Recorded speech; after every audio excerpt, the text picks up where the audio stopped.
Cerumen. Cerumen atau kotoran telinga adalah hasil produksi kelenjar liang telinga, lepasan kulit, dan partikel debu.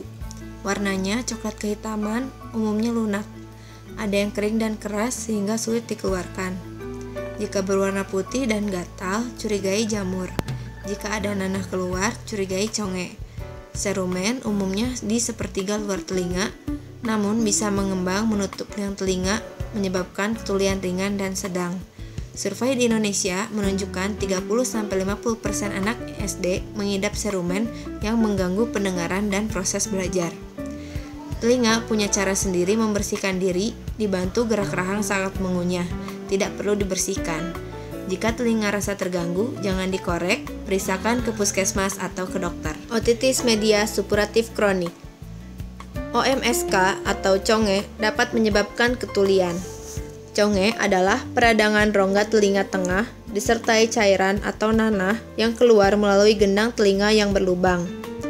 Kejadian conge dipengaruhi oleh berbagai faktor, di antaranya sering terkena infeksi saluran pernafasan atas atau batuk pilek, tingkat sosioekonomi, keadaan gizi, dan paparan asap rokok.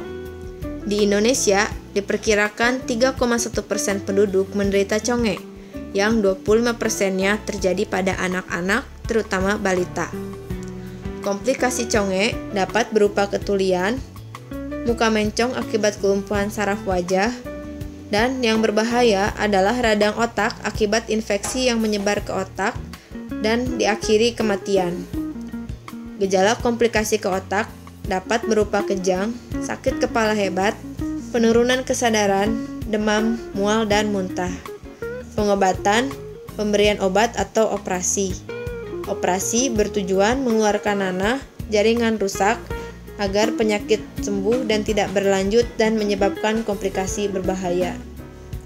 Tuli bawaan. Tuli bawaan dikenal sebagai kehilangan pendengaran dan umumnya derajat berat yang terjadi saat dilahirkan. Angka kejadian 1-3 per 1000 kelahiran. Keluhan biasanya sulit mendengar, keterlambatan bicara, dan tidak merespon pada suara keras.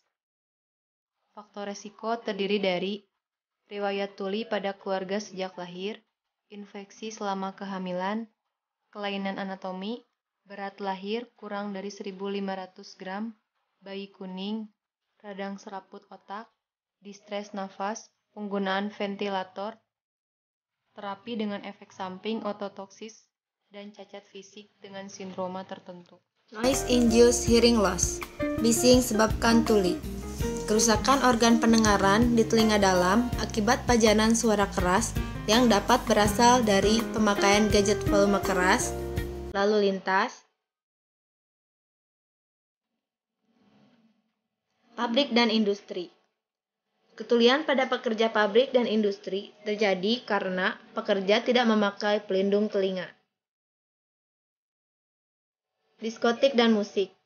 Pemusik, penari, dan penyanyi dapat terpapar bising. Untuk mencegahnya, batasi waktu paparan bising dan istirahatkan organ pendengaran. Kerusakan akibat bising terjadi di saraf pendengaran, bersifat permanen pada dua telinga dan tidak dapat diobati.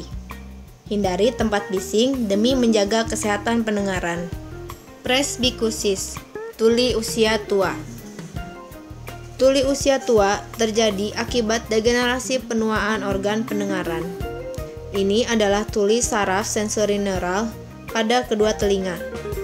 Di Indonesia, 2,6% penduduk terkena presbikusis.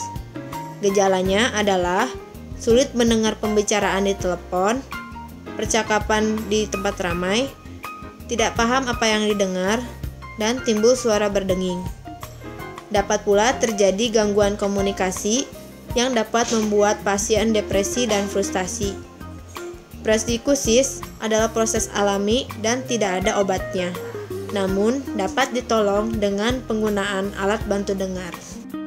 Kepedulian terhadap telinga dan pendengaran dapat mencegah gangguan pendengaran. Oleh karena itu, jagalah kesehatan telinga dengan pemeriksaan rutin agar terhindar dari gangguan dengar.